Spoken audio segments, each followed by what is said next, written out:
Again, today I'm honoring Black History Month in our country, and really looking at the work of one of the great leaders, I believe, in Black history, Howard Thurman, who was a great teacher and mystic, who was the teacher of Martin Luther King Jr. and others who fostered the belief in Jesus' teaching about love and forgiveness and reconciliation and nonviolence, which still amazes me. But because 400 years ago, native people from Africa were captured and placed in chains, shackles, made aboard ships where they were made to live in the bow of the ship for this long crossing that was sometimes fatal. Certainly a treacherous journey. Many of them died. And brought over to the colonies to work the land and to be treated really as animals, less than. They suffered amazing indignities, which is probably a very light word, horrific things. And all at the hands of people who profess to be Christians. People who use the Bible to justify slavery. And they taught these people about Jesus. Still amazes me that they had wanted to have anything to do with that Jesus that these Christian people seem to believe in. And it amazes me that still, even later, that people like Howard Thurman and Reverend Dr. Martin Luther King Jr. still believed in the religion of Jesus. Not Christianity, so to speak, but the religion of Jesus, which is love. Jesus would always teach, love your neighbor and love your enemies. That's what he taught. Love was his commandment. And so today I want to explore that a little bit.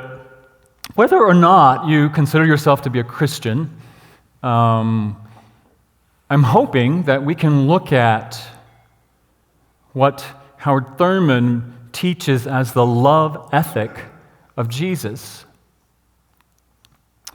and use those teachings and those examples that he held to and that he talks about in this book that was first published in 1949, Jesus and the Disinherited. I highly recommend it.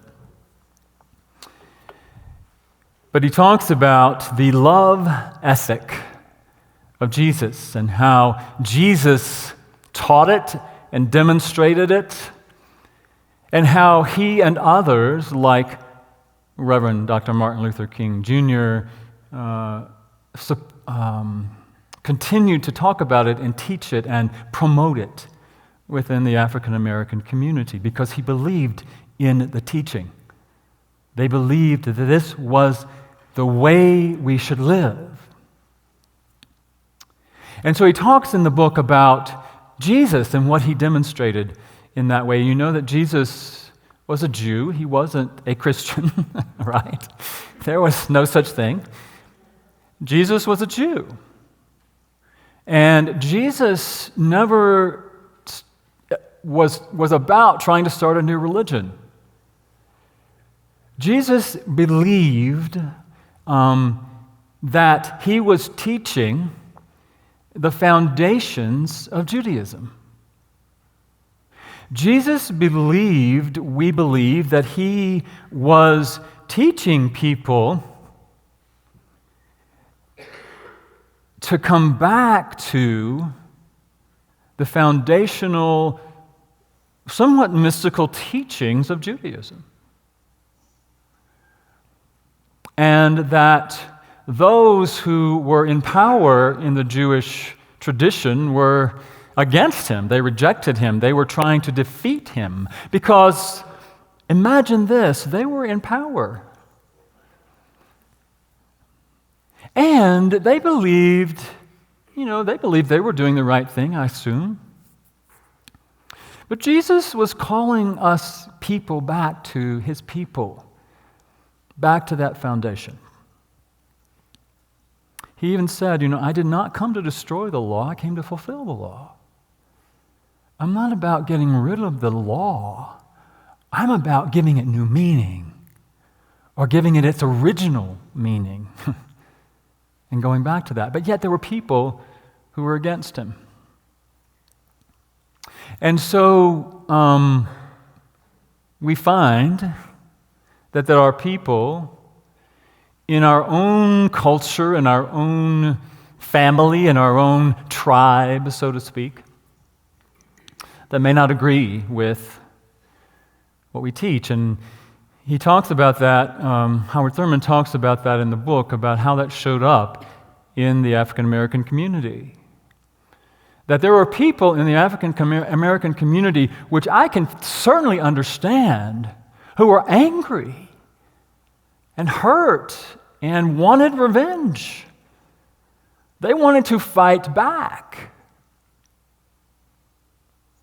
And yet, Thurman and others were continuing to call back to love, call back to the foundational teachings of Jesus, the love ethic of Jesus. And there were others in that community, as we know, who did not teach that. Malcolm X was one of the people who was teaching more about let's fight back. So even within that, there were others who were not in alignment, who were rejecting that message. And he talks about how within our own communities, within our own tribes, today, how do we apply that today for us? Within our own tribes, within our own communities, within our own families, there are people who don't necessarily agree with us.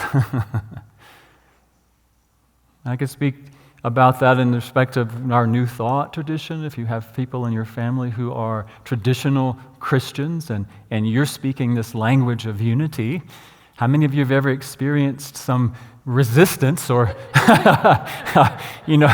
what are you talking about, right?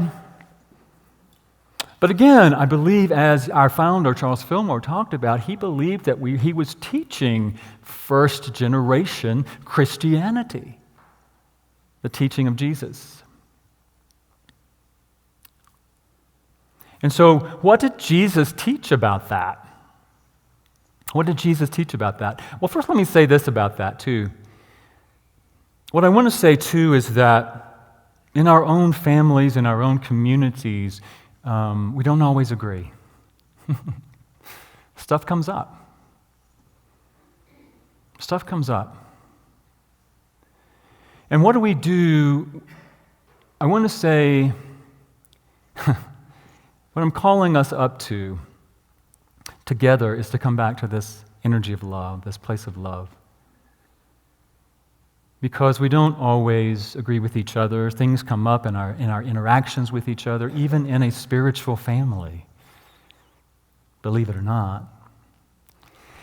And so what happens is that sometimes we want to blame each other, we want to fight each other, we want to walk away from that, we want to do something to avoid those connections. But so what does Jesus teach about that? Jesus teaches, as it's stated in Matthew 5:23, if you have something against your brother, or if you're giving your gift at the altar, he says, and you remember that you have something against your brother or sister has something against you, go and take care of it before you give your gift. Go and take care of it. Don't let it fester. Don't let these dissensions that come up or these differences that come up with your family or with your spiritual family or with anyone within your community, don't let them fester. Don't let them grow. Take care of them. Go to that person. Make amends. Ask for forgiveness. See if you can have a conversation. Connect with them about what's going on around those things. I believe what he is saying in that is if you're at the altar giving your gift and you find you've got something, if you're at the altar, if you're doing the outer, if you're pretending that, oh, I'm spiritual and I'm loving and I believe all of these things and here I am at church and here I am in my life and I'm just going to be loved, and yet there's all this other stuff going on in you about resentment or unforgiveness, then your opportunity is to clear that up and then come back and give your gift. And so I want to encourage us. The love ethic of Jesus is about loving and connecting and having conversations, even if they're difficult, with the people that we might disagree with or the people that might disagree with us. Because that's how we be in community together. That's how we be in this place of love together. He also talks about these incidences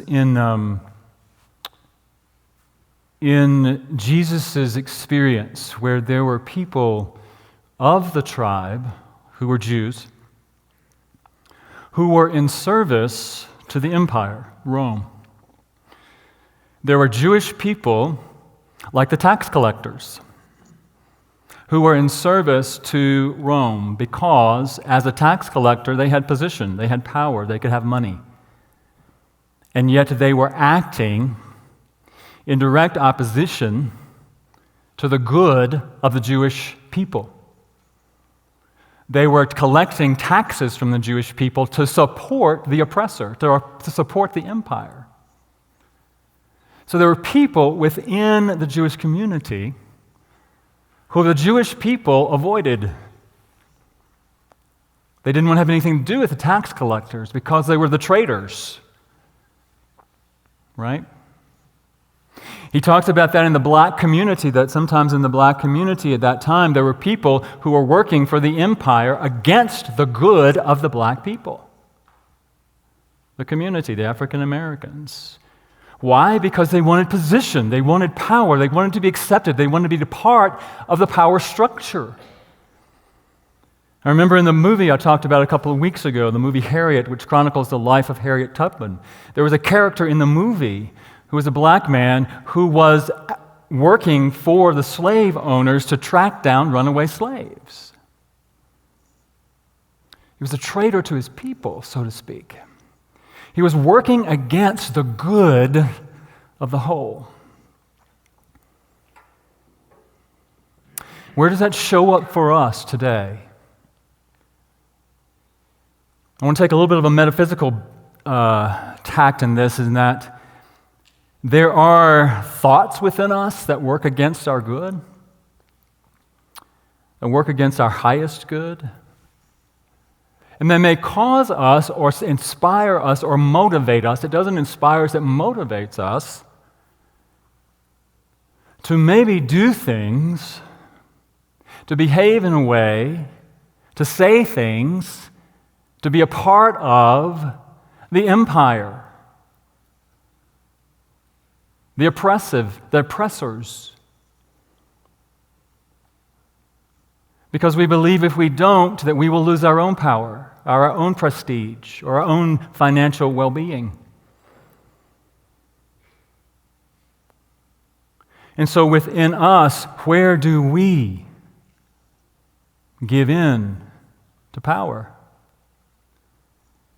And where are we acting in a way that is totally in our own self-interest at the expense of the common good, the whole? Where are we only thinking about what's good for us? What benefits us, rather than what benefits all people? That's something we all get to look at. But what does Jesus do? What did he teach? What was his example? What was the love ethic that he taught about that? Well, Matthew, one of his disciples, was a tax collector. So what Jesus did was he called forth the awareness of that person or persons. He called forth within them the awareness of their divinity, their awareness of their Christ, the awareness of the light within them.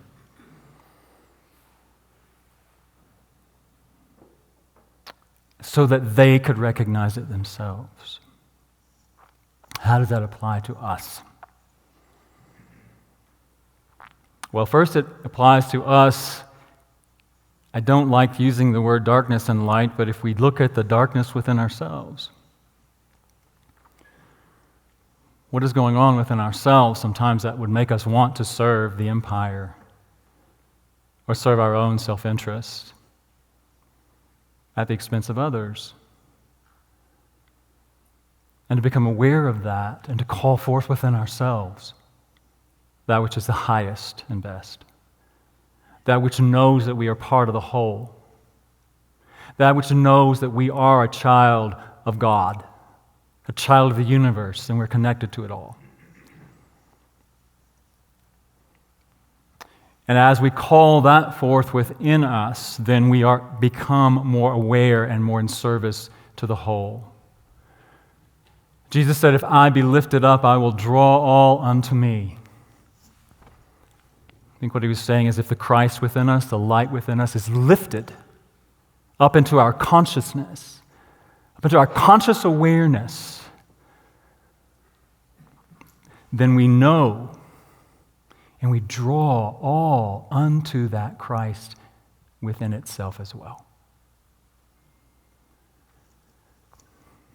And so that's what he taught, and that's what he exampled.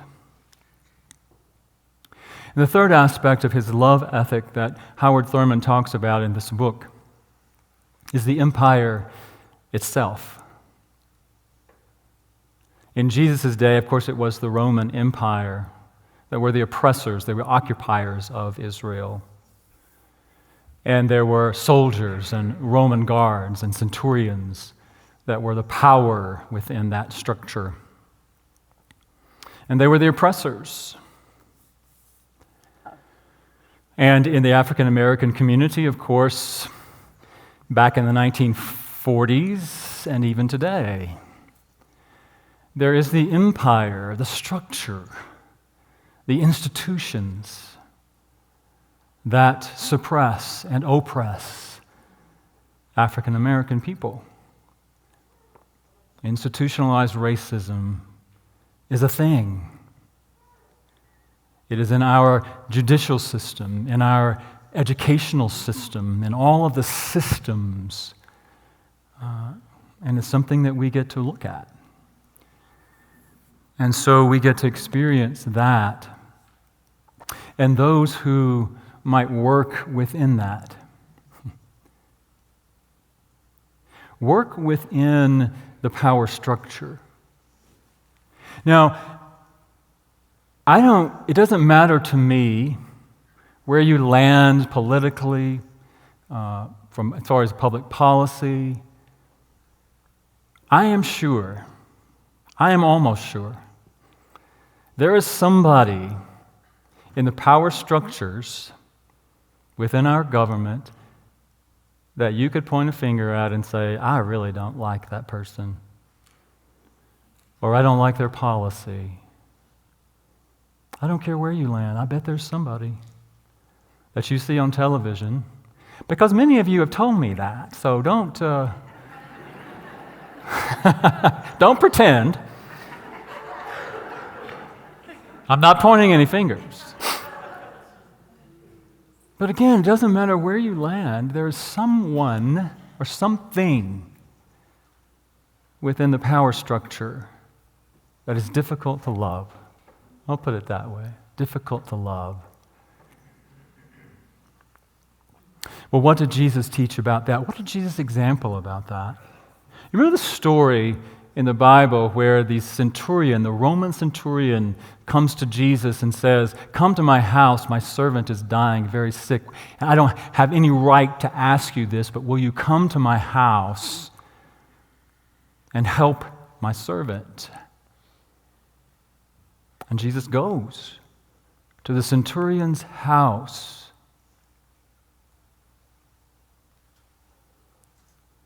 Goes to his house and meets him there and heals. But he doesn't even claim that he did the healing. He claims that the centurion's faith is what healed.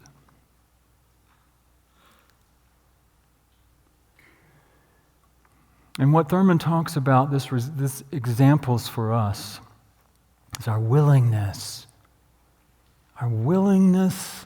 to see each other, regardless of where we are politically, regardless of where we are as far as our beliefs around policy or in service to the empire, so to speak, to meet each other as people,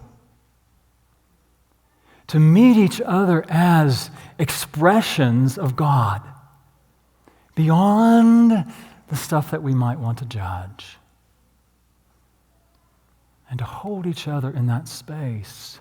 What would it might represent? I hadn't even thought about this until right now, but what might it represent that Jesus the Christ would enter the house of a servant, of a servant of the empire? The Christ consciousness entering into, connecting with, uplifting the consciousness of the empire, to be willing to meet that wherever that is, and to know that it is that Christ within all of us that is the truth.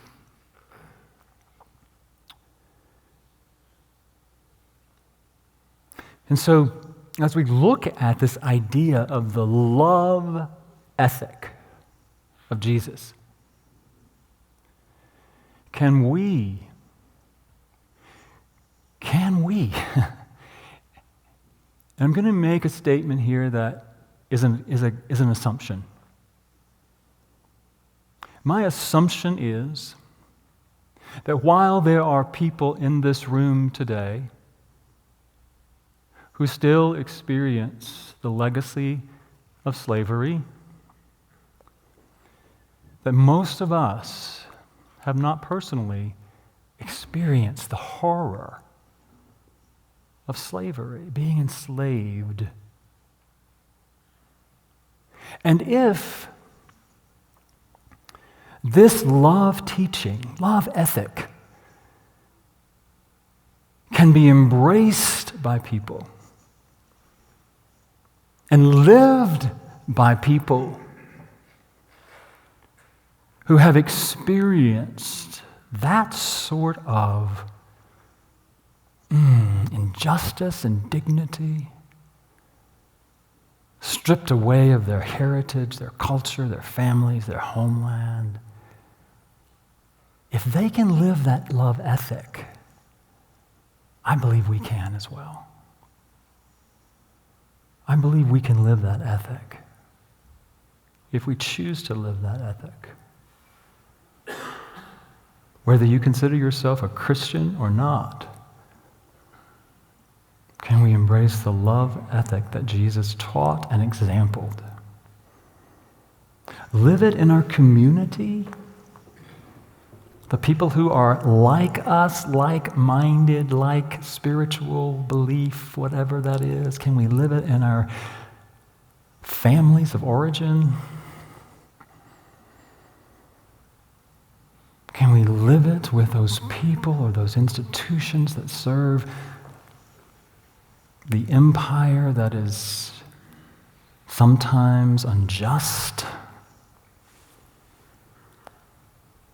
And can we live it for ourselves and lift ourselves to a higher way of being so that we are in service not just to ourselves or not just to our tribe, but to the greater good of all humanity and all creation? Because I believe that is what we are called to as the Christ. And so just something to think about, something to ponder as you go through your week. Am I living that love ethic? Am I embracing that ethic of love that Jesus taught? And if not, what choice can I make that would better serve that? And I'll leave you with that.